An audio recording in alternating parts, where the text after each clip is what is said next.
Terima kasih untuk Anda yang masih bergabung bersama dengan kami dan di segmen ini kita akan review bagaimana jalannya perdagangan di sepanjang hari ini. Dan kami ingatkan kembali, Anda masih bisa berpartisipasi di WhatsApp interaktif kami di 0812 di 8788 di 3723 seperti yang tertera di layar televisi Anda nantinya. Dan saat ini kami sudah terhubung melalui Zoom bersama dengan Bapak Rio Rizaldi selaku founder Galeri Saham. Kita akan langsung sapa saja Pak Rio. Selamat sore, apa kabar Pak?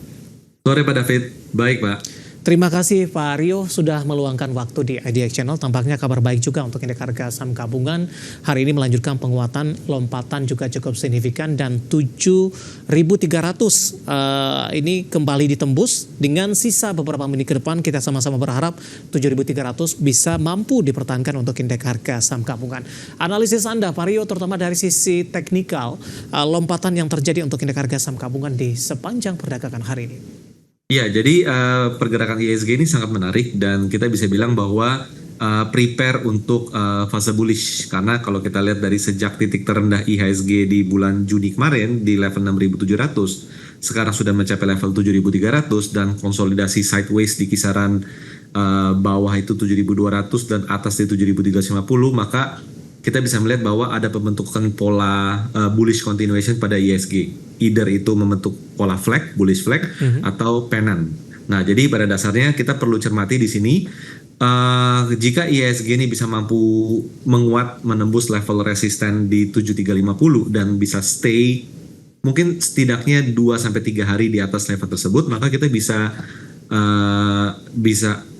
lihat bahwa potensi bullish lebih besar peluang terjadi pada indeks kita daripada bearish. Dan silakan nanti diperhatikan level support dalam konsolidasi ini 7.200. Jika terdapat pelemahan sampai ke level tersebut 7.200, itu bisa dimanfaatkan untuk melakukan buy and weakness pada David. Baik, jangka pendek arahnya kemana? Ada kebetulan Pak Rio, besok adalah perdagangan jelang libur akhir pekan dan biasanya ini rawan profit taking. Ya, jadi pada dasarnya kemungkinan memang besok hari Jumat biasanya akan ada profit taking dulu, tapi memang apapun yang terjadi selama indeks kita berada di dalam range konsolidasi tersebut 7.200 sampai 7.350, pada dasarnya itu merupakan konsolidasi yang bisa dikatakan sangat sehat gitu Pak. Dan coba dipantau ketika 7.350 itu bisa dilampaui, maka kita bisa expect pada dasarnya pergerakan IHSG itu akan dalam jangka pendek itu akan mengarah ke kisaran 7.500 dan jangka menengah itu 7.750 itu sangat possible jika 7.350 itu dapat dilampaui pada David. Baik, sentimen yang berkembang hari ini cukup banyak Pak Rio dari global. Tadi pun juga kita sampaikan The Fed mempertahankan suku bunga, tapi ada sinyal yang cukup kuat pemangkasan yang akan dilakukan di September dengan catatan inflasi lagi-lagi masih terkendali begitu. Kemudian data PMI akhirnya terlempar dari 50, terlempar dari zona ekspansi, kemudian juga hari ini deflasi di bulan Juli, kemudian juga rilis kinerja. Tapi dari analisis Anda, apakah memang potensi The Fed memangkas suku bunga acuan menjadi katalisator terbesar ini dibandingkan dengan beberapa sentimen lainnya?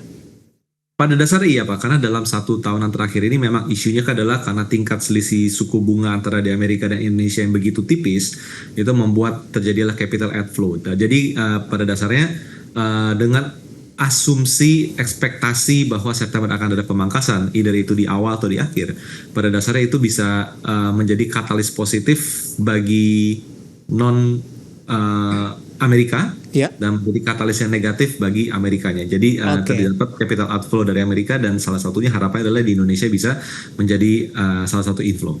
Baik, beberapa sektor yang cukup sensitif hari ini tampaknya melaju kencang. Pak Rio, ada perbankan, kemudian juga ada properti. Meskipun dari teknologi Gotoh masih berada di zona merah begitu. Saya mau ke perbankan terlebih dahulu Pak. BMRI hari ini penguatannya sempat di atas 5%. Dari sisi kinerja kita sudah sama-sama mengetahui dari posisi laba hanya kenaikannya di atas 5% saja untuk BMRI. Dan kebetulan sudah ada pertanyaan masuk di WhatsApp interaktif kami. 4 bank Big Bank hari ini naik semua. Rekomendasinya seperti apa? Bapak Victor dari Malang, terima kasih sudah bergabung. Langsung saja kita ke BMRI Pak. Analisis Anda penguatan signifikan yang terjadi hari ini. Kemudian apakah ini juga didukung dari sisi volume dalam jumlah yang besar untuk BMRI? Ya, jadi kalau kita lihat BMRI pada dasarnya sudah berada dalam sebulan terakhir berada dalam fase bullish, tapi bullishnya jangka pendek. Kita bisa expect terdapat ruang penguatan pada Mandiri, Bank Mandiri itu BMRI di kisaran 7.000 sebagai target kenaikan. Dan kalau dilihat hari ini sebenarnya kenaikan hari ini tuh menyisakan area gap. Gapnya itu di level 6.500. Jadi jika dalam 1-2 hari ke depan misal ada koreksi ke 6.500, itu bisa dilakukan buy on weakness di area gap dengan target utama kenaikan itu dari level 7.000 untuk jangka pendek. Penguatan yang terjadi hari ini didukung dari sisi volume tidak Pak? Apakah investor mulai masuk kembali meskipun dari sisi kinerja mungkin labanya tidak sesuai dengan ekspektasi, ditopang dengan prospek pemangkasan suku bunga, apakah hal ini yang menjadi salah satu penopang untuk BMRI? Ya, terlihat bahwa memang ekspektasi pemangkasan suku bunga The Fed akan menjadi katalis yang sangat positif bagi inflow di big banks termasuk blue chip lainnya. Jadi pada dasarnya dengan volume yang meningkat hari ini, kita bisa melihat bahwa appetite beli pada saham ini sangat bagus, Pak.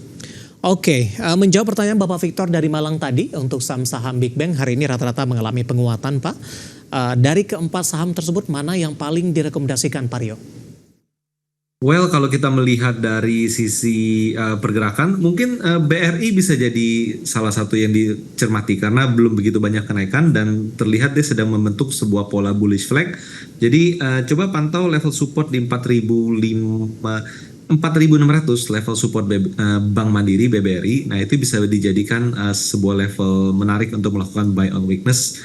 Dengan target jangka pendek sebenarnya itu ke 5.050, tapi target yang lebih tingginya itu sebenarnya ada di kisaran 5.300. Baik, ke depan prospeknya seperti apa Pak Rio?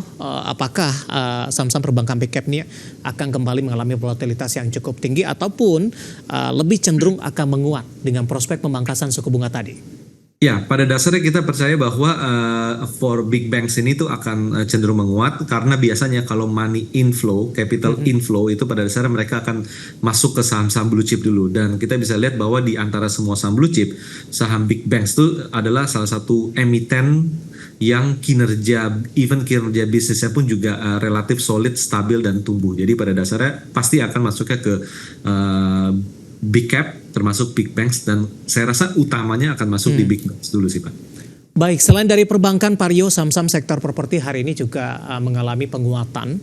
Tidak hanya properti dari perumahan, tapi saham-saham konstruksi BUMN karya juga mengalami kenaikan yang cukup signifikan. Tidak hanya dari sisi mengandalkan prospek pemangkasan suku bunga, dari sisi kinerja, marketing sales, kemudian kontrak, tampaknya ada perbaikan dari masing-masing emiten ini. Bagaimana Anda melihat? Kita ke properti terlebih dahulu, Pak Rio? Ya, pada dasarnya kalau kita melihat properti, sebenarnya range pergerakan properti itu masih mirip-mirip Pak. Jadi seperti misalnya contohnya di sini adalah BSDE. Pada dasarnya memang range pergerakan BSDE itu ada di kisaran level 1000 sebagai level swing low dan level 1100 sebagai level swing high. Jadi pada dasarnya kenaikan itu terjadi dalam beberapa waktu terakhir ini, tapi kalau kita melihat big picture-nya, pada dasarnya saham-saham properti itu lebih cenderung menguat dalam range sideways konsolidasinya sebenarnya seperti itu. Hari ini SMRA naiknya cukup tinggi Pak. Sumarekon Agung Tbk 580 menguat di 3,57%. Pak Rio, analisisnya? Ya, jadi pada dasarnya SMRA kita bisa lihat dari sejak akhir tahun lalu, range pergerakannya ada di level bawah, swing low itu 500, dan level swing high, resisten itu di 620. Jadi pada dasarnya sangat memungkinkan SMRA secara momentum pergerakan hari ini bisa melanjutkan kenaikan kurang lebih ke level 600 hingga 620 sebagai level resisten konsolidasinya. Tapi hanya sebatas dalam range tersebut 500 sampai 620 karena memang pada dasarnya secara big picture emiten ini masih berada dalam fase sideways besarnya. Baik, sektor properti dan konstruksi terutama dari BUMN karya hari ini juga melonjak signifikan Pak Rio.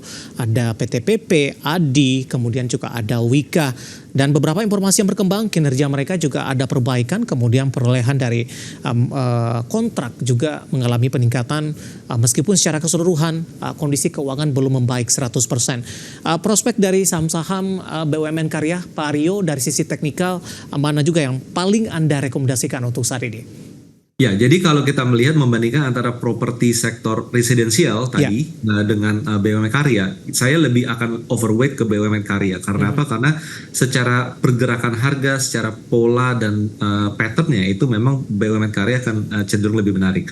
Seperti contoh di ADI hari ini itu level supportnya ada di level kisaran 236 itu kurang lebih, jadi itu bisa menjadi level area beli pada saham ini dengan target kenaikan kurang lebih di kisaran 300, itu sangat favorable. Kalau misalnya seperti PTPP juga kita melihat pada dasarnya setupnya adalah bullish continuation, dan kita bisa cermati di sini kayak PTPP level resisten 396 sudah berhasil dilampaui, maka kita bisa expect terdapat ruang penguatan hingga ke arah level 500 untuk PTPP. Dan kalau kita melihat Wika, ini juga kita melihat sudah breakout 214, maka kita bisa lihat ada ruang penguatan hingga 350 hingga 370, kurang lebih seperti itu. Jadi pada dasarnya BUMN karya ini layak untuk dicermatin dalam beberapa waktu ke depan, Pak. Oke. Analisis untuk saham-saham sektor properti residensial dan juga BUMN karya. Dan lagi-lagi keputusan investasi tetap ada di tangan pemirsa IDA Channel. Pak Aryo, kita hold terlebih dahulu, Pak. Saya akan coba sampaikan update penutupan perdagangan di sesi kedua hari ini dan juga beberapa informasi grafis yang berhasil dihimpun oleh tim redaksi kami, pemirsa. Di mana indeks harga saham gabungan ditutup menguat di 0,97%, naik signifikan di 7.325,985. Di mana kabar baiknya adalah level penutupan di sesi kedua hari ini merupakan level tertinggi intraday-nya. Level terendah di 7.258,874. Dan kita sama-sama berharap penguatan untuk esok hari berlanjut meskipun dibayangi oleh aksi profit taking. Langsung saja kita ke grafis yang pertama, kita akan coba lihat bagaimana updatean penutupan beberapa indeks lainnya, pemirsa. Seperti MNC 36, Jakarta Islamic Index, dan juga ada LQ45.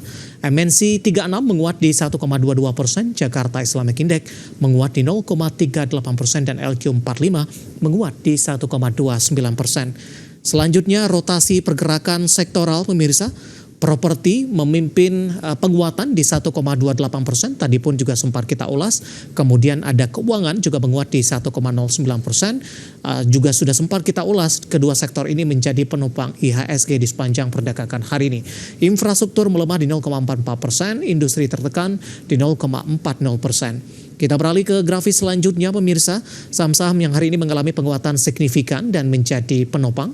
Dari perbankan big cap mendominasi sepertinya. PMRI menguat ke 8750, kemudian BBRI menguat ke 4750, BBNI ke 5075, dan TPIA menguat ke 9825. Saya akan coba cek untuk BMRI, pemirsa. Ya, BMRI ternyata ada miss, bukan di 8750, berarti di 6750, menguat hari ini 5,47%. 5750 ada miss di angka 8 dan juga 6 di 6750 untuk BMRI. Kita beralih ke grafis selanjutnya, kita akan coba lihat saham-saham yang hari ini mengalami pelemahan yang cukup dalam dan menjadi pemberat untuk indeks harga saham gabungan. SMGR hari ini juga merilis kinerja mereka kurang begitu bagus di 3850 pelemahannya. Java tertekan ke 1605, kemudian MAPI juga melemah di 1400, dan INKP tertekan ke 8.100 rupiah per sahamnya. Updatean penutupan perdagangan di sesi kedua, dan semoga bisa menjadi salah satu referensi untuk Anda, terutama dalam menghadapi perdagangan esok hari jelang libur akhir pekan. Kita akan jeda kembali dan tetap di tempat Anda, karena setelah ini kita akan coba lihat saham-saham pilihan apa saja yang direkomendasikan. Dan pemirsa, kami akan segera kembali sesaat lagi.